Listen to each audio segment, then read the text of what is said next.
If you're waking up multiple times at night to go pee, or you have pressure, urgency, slow flow, or you believe you have a prostate issue, well, there's a good chance that you do, because it turns out that many men start having prostate issues as early as the age of 30. In this video, I'm going to share with you clinically proven foods to lower the inflammation in your prostate, shrink your prostate, ultimately reverse all of these nasty symptoms and improve your quality of life. Stick around to the end because we're going to share with you the top things that you must do in order to shrink your prostate today. So before we get started, I'm Dr. Zyrowski, and thanks for joining me in another video today. These issues of prostate health become very frustrating because they really start to disrupt quality of life. So for instance, if you are up all night going to the bathroom, you're not getting quality of sleep, which is deteriorating your health in so many ways. Now, as we look at this issue of prostate enlargement, we're specifically referring to benign prostatic hypertrophy, also known as BPH. Now, about 50% of men between the ages of 51 and 60 actually have BPH, according to Yale Medicine. And by age 85, it's estimated that 90% of men have this issue of BPH, according to Harvard Health. So this isn't something that is unique to you if you're suffering with this. It is something that's widespread. And that's why this information in this video is so important, because I'm going to show you exactly how to shrink your prostate using the foods that you're eating every day. It doesn't get much easier than this. Now, the first food that we are going to draw our attention to is tomatoes. Now, this is really interesting, and we specifically want to use tomato like the tomato sauces or cooked tomatoes because it gives you 4 to 5 times more lycopene absorption, okay? Now, the whole benefit of the tomato is the lycopenes in it because they have been shown to clinically reduce prostate inflammation, also decrease prostate size, and improve urinary symptoms, the symptoms of running to the bathroom, not being able to empty your bladder out.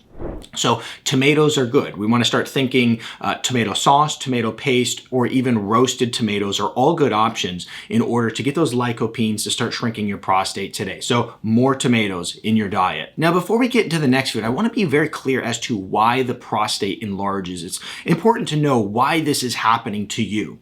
And the prostate is going to enlarge mainly from 3 factors. One is going to be inflammation. Okay, and that's kind of a bundle of a lot of problems there. Inflammation could be happening from insulin resistance, an autoimmune condition happening in your body. It could be because you have a poor quality diet that's high in processed foods and lots of sugar. So inflammation is one of them. Hormone imbalance is another one, specifically high DHT. We're going to get more into what DHT is in just a moment, and this is important because this plays a huge factor as to whether or not you get well from this BPH or not. And then oxidative stress and poor circulation.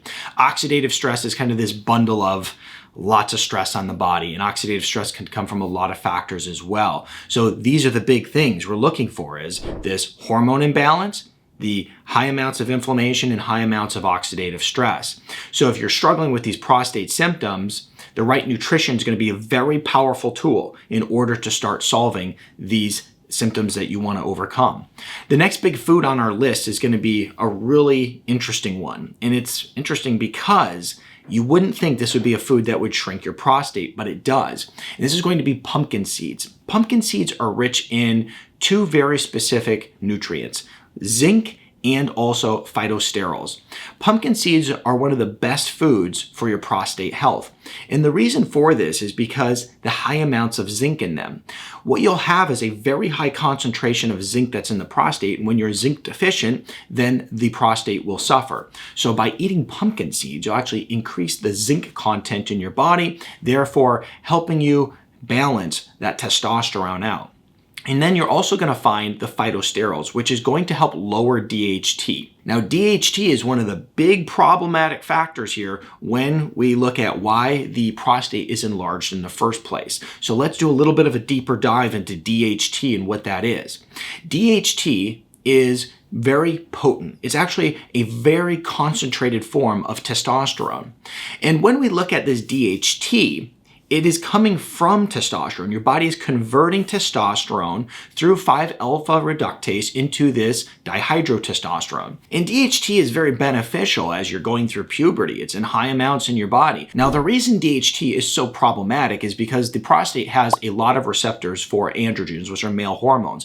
And this DHT will actually bind to these receptors on the prostate and they cause a problem. They actually stimulate cell growth, they increase prostate size, and also raise inflammation inside the prostate. Now, as a result of that, DHT is a major driver of BPH. And this is why dihydrotestosterone is considered one of the main drivers of BPH. And when I work with people clinically, sure, we want to implement these foods like we're talking about, but I also will actually implement supplementation that targets that DHT mechanism. Because if you're suffering from nocturia, frequent urination, UTIs, urinary leakage, stop and start urine flow, inability to empty your bladder, and a lot more, you want to target that DHT. We're going to do that through food. I also add in supplementation because when you're working in the real world and you're trying to overcome these issues and overcome them naturally without medication, we throw everything we can at it. So I use this formula called ProstaEase, and I'll put a link in the description below. But like I said, this ProstaEase really targets that DHT mechanism and gets real results.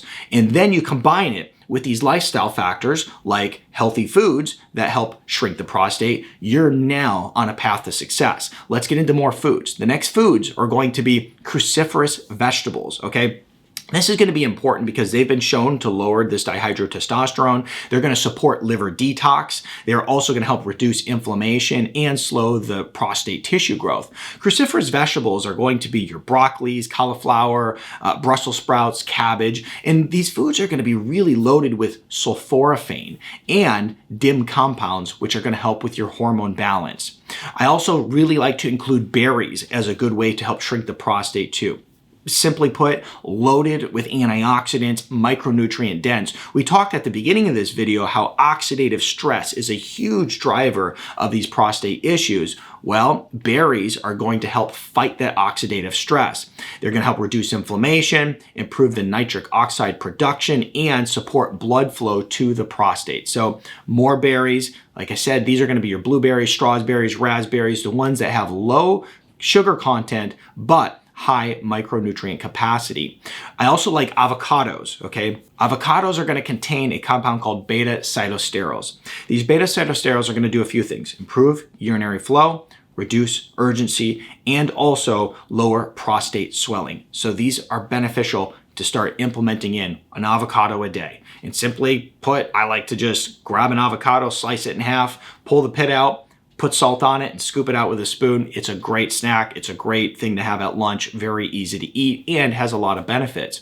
I also like to incorporate this food here because of its omega-3 content. It's very high in omega-3s. And omega-3s, as you may know, are going to help suppress inflammation. They're going to lower your PSA levels. If you went to the doctor and they're like, oh my goodness, you have high PSA levels, what do you do about them? It's these foods we're talking about that's going to lower those PSA levels and also improve prostate cell signaling. What foods can you eat that are high in omega-3s? Salmon, okay? Lots of good, healthy, fatty fish. And you want to be thinking fish like salmon, mackerel, anchovies, herring, and sardines. Those are going to be some of the best omega-3 rich fish that you can actually consume.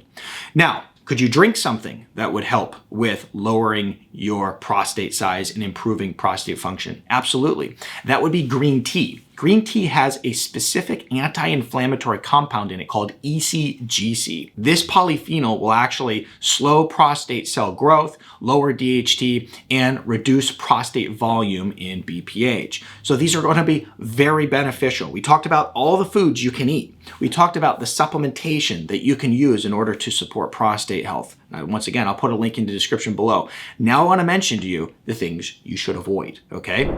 Things you should avoid are like processed meats, packaged meats. You go to the grocery store and you get these packages of meats, or you get these really unhealthy processed meats. Avoid those. You also want to make sure that you're avoiding high sugar foods. Okay, if you're a soda drinker, if you're a candy eater, if you're someone who's eating foods even like refined carbohydrates that can easily convert into sugar, we want to make sure that we're avoiding those at this time because we want to lower inflammation. I want you to truly get results with this stuff. I don't want this to be something where, you're just implementing these factors that I mentioned here today and not getting results. You will get results if you actually follow this to a T. Now, we also want to make sure that we're limiting alcohol, fried foods, because they're going to have that high omega-6 content, which is inflammatory. We don't want to eat those seed oils. And then excessive dairy too, because dairy drives a lot of inflammation in many people. Unfortunately, I'm not an anti-dairy person. However, the facts are the facts, and dairy causes a lot of problems for people. So just be careful with it. Maybe start removing some of it from your diet and see how you do with it. And then just the ultra processed foods, make sure you're avoiding those as well. These tips I gave you today will be solutions to your prostate problems. Implement them and just watch them go to work. It won't happen overnight, but over the course of 30, 60 days, you will start seeing results. I'm Dr. Zyrowski. I hope you enjoyed this video. Check out this video next.